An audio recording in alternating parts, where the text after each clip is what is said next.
you want to hear me drop Gilfalicious? What? Welcome back, guys. So up until now, this channel has mostly been a finance channel, but the problem is that I've gotten a lot of comments and even some complaints where people point out that finance is sort of boring. So I've decided to change the direction of the channel and make it all about rappers and rap music. Now, a few of you are probably thinking, Patrick doesn't know anything about rap music, but I did once say for shizzle in a video about a year ago. And that video did awfully well, and I kind of worry that many of you possibly subscribed back then, hoping for more of the same, and then you found yourselves forced to listen to me droning on about things like dividends and inflation and things like that. So yeah, it's rap music going forward, and I'll try and cover the goings on in rap music and any beefs that might happen. Yeah, beefs, that's sort of the future of this channel. So in this week's rap news, a rapper named Heather Morgan, who's probably best known to you as Razzlekhan, has been detained along with her husband Ilya Lichtenstein, accused of conspiring to launder 119,754 Bitcoin that were stolen in a 2016 hack when someone breached the crypto exchange Bitfinex systems. Yep, that's right, Razzlekhan. You've probably seen her on the Top of the Pops where she raps. Some of you probably know her as the Crocodile of Wall Street, which is one of her aliases. And a lot of rappers do have aliases, and I know that because I have a YouTube channel that covers rap and, of course, rapping. Love cash, got a green thumb. Software built my kingdom. Now, in truth, the Crocodile of Wall Street is probably not a great alias, as the weather in downtown Manhattan is particularly inhospitable to crocodiles at this time of the year. But that's what she's called, and that's what she is. I guess it's also fortunate that she's in prison at the moment because they probably keep her cell heated, so that should be fine. Oh, sorry, I've just been told that Top of the Pops is not on television anymore. It's TikTok. You probably know her from TikTok. Can we just edit out the bit about Top of the Pops and put in TikTok? I don't want to look totally out of touch. Is Yo MTV Raps, is that still a thing? No? It ended in 1995. Okay, I'll do a bit more research, but yeah, just edit this and it'll be fine. Yes, so she is a TikTok rapper. Apparently she's also a Forbes contributor. She even wrote a Forbes article in 2020 about how businesses can protect themselves from cyber criminals. None of these articles, none of the Forbes articles rhyme at all, so they're largely unrelated to her career as a rapper. Started my company when I was 23 and grew it into a multi-million-dollar business. So the Justice Department complaint says that her husband, Ilya Lichtenstein, who went by the nickname Dutch, allegedly did more of the money laundering but significantly less of the rapping. And so I'm going to focus more on Razzlekhan in today's piece because our focus here is on rap and, of course, rapping. It's not really on money laundering and other ancillary non-rapping activities that rappers may engage in, like writing for Forbes. It makes sense for me to focus on the rapping, as in truth it doesn't look like they were actually very good at money laundering. As you'll see, they managed to launder only a small portion of the ill-gotten gains for actual spending, and everything they did, the feds were able to link directly from the hack all the way to their bank accounts with their names on them. The laundering efforts were small scale, and the reason they got caught. Now, before I explain how they were caught, let me quickly tell you about today's video sponsor, Morning Brew. As my regular readers know, I consume a lot of news content, and Morning Brew is a fantastic way to get up to speed first thing in the morning. Instead of aimlessly browsing social media, sign up for Morning Brew. It's a totally free daily newsletter which is delivered Monday through Sunday. They get you up to speed on business, finance, and tech news in around 5 minutes. It's become one of my favorite news sources over the last few weeks. The idea for today's video came from Wednesday's Morning Brew. I can't recommend their newsletter enough. Sign up using the link in the description below. Okay, so according to the court documents, Lichtenstein and Morgan, or Dutchy and the Croc as I prefer to call them, allegedly conspired to launder the proceeds of 119,754 Bitcoin that were stolen from Bitfinex's platform after a hacker breached Bitfinex's systems and initiated more than 2,000 unauthorized transactions. Those unauthorized transactions sent the stolen Bitcoin to a digital wallet under Liechtenstein's control. Over the last 5 years, approximately 25,000 of those stolen Bitcoins were transferred out of Liechtenstein's wallet via a complicated money laundering process that ended with some of the stolen funds being deposited into financial accounts controlled by Liechtenstein and Morgan.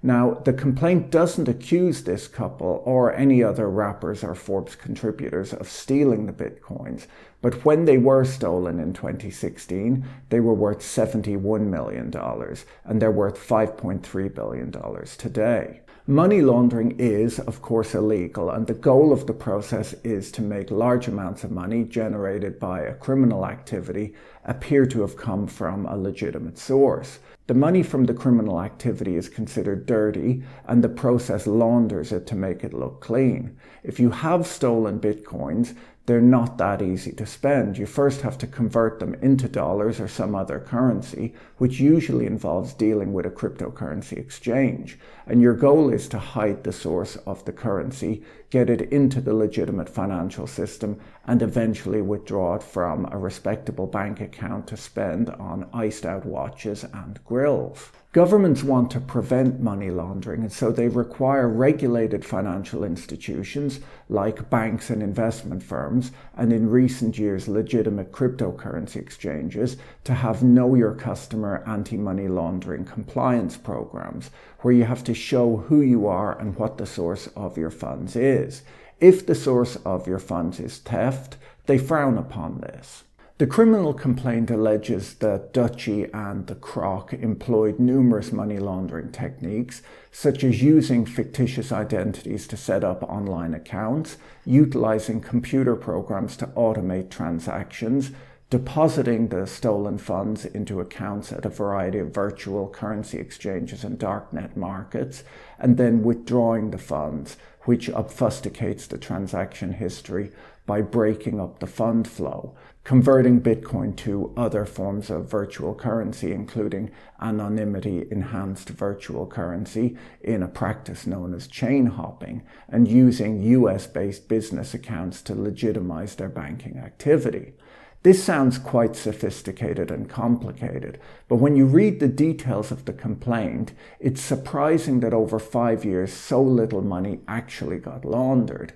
80% of the stolen Bitcoins, the $3.6 billion the government recovered, stayed in the same Bitcoin wallet that was used in the hack.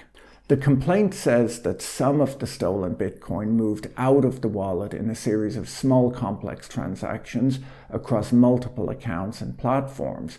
This shuffling, which created a voluminous number of transactions, appeared to be designed to conceal the path of the stolen Bitcoin, making it difficult for law enforcement to trace the funds. But most of the money stayed right where it was from 2016 until the government seized it last week. They allegedly set up 7 accounts at Alphabay and 6 accounts at legit crypto exchanges to withdraw $186,000, and that then got frozen. Some of the Bitcoins that moved through Alphabay got out before the freeze and ended up at another exchange. Unfortunately, that account had been opened in Liechtenstein's name and was registered at his address at the time in San Francisco. This is not considered good money laundering practice, and it's looked down upon in the TikTok rapping community.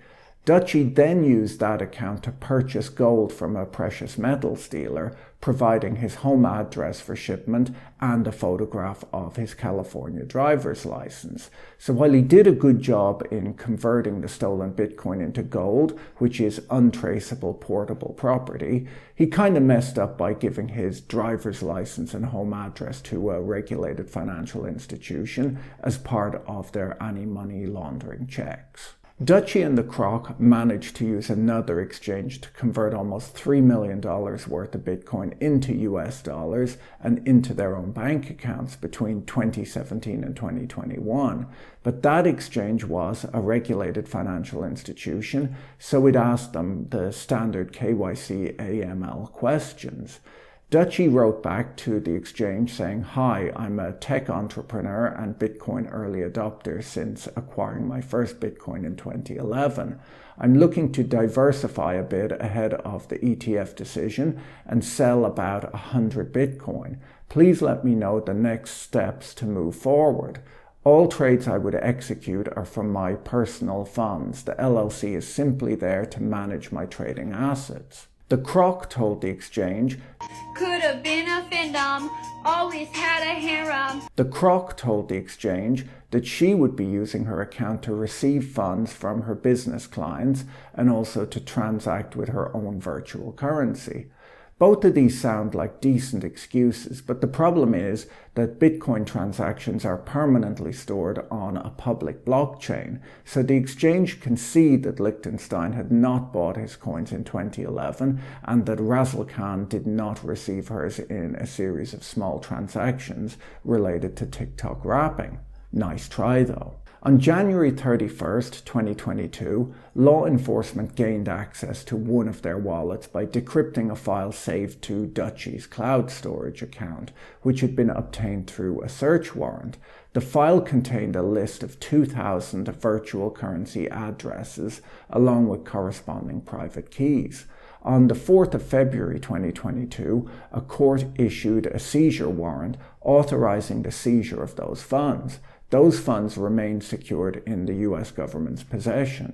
So as you can imagine, one of the difficulties of laundering Bitcoin is that you have lots of private keys to remember as you move the currency around. You probably don't want to memorize them or write them down on a piece of paper, so the couple saved them on a computer or phone, backed that up to the cloud so it would be safe, and then the FBI was able to get a search warrant and get the thousands of private keys from the cloud service provider. Dutchy and the Croc are charged with money laundering conspiracy, but the true tragedy of this tale is that most of their efforts went into conspiring and not nearly enough went into actual laundering.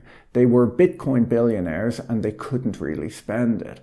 They were lucky to be able to get by on the proceeds of TikTok wrapping. On Spotify, iTunes, and wherever you listen to music, so be sure to follow Razzlekhan. Around $1.1 billion of Bitcoin at today's market price appears to have so far eluded the Justice Department. From reading the complaint, I get the feeling that some of it is in accounts that the Justice Department still plans to seize. There's no implication in the complaint that they successfully squirreled away $1 billion safe from the Justice Department, but we can't really rule that out either. The couple is still believed to have access to $330 million in Bitcoin that the federal government hasn't located, and prosecutors said this at their bail hearing, but they feel that this has not been laundered yet, it's just stored somewhere. There's been a long debate about crypto and money laundering, where one side will say that Bitcoin is only useful for money laundering. The other side argue that Bitcoin is useless for money laundering because it creates a permanent public record of all transactions, and why would you want to launder money that way? This indictment shows that it's possibly easier to steal $4.5 billion worth of Bitcoin than it is to launder it. Dutchy and the Croc managed to extract only a very small portion of the money for actual spending, and each time they got money out, the feds were able to trace it. This sort of thing is not respected in the Forbes wrapping community, no matter how much people love the Croc's wrapping. Razzlekhan, the Versace better win. Come real far, but don't know where I'm headed. In next week's video, we'll be sticking to our rap music theme and looking into the rumors that Vanilla Ice is the third Winklevoss twin. Don't forget to sign up for the Morning Brew using the link in the description below. It's completely free, so there's no reason not to try it out. If you like this video, you should watch this one next. Have a great day and talk to you soon. Bye. Motherfucking Crocodile of Wall Street. Silver on my fingers and boots on my feet. Always be a goat, not a goddamn sheep.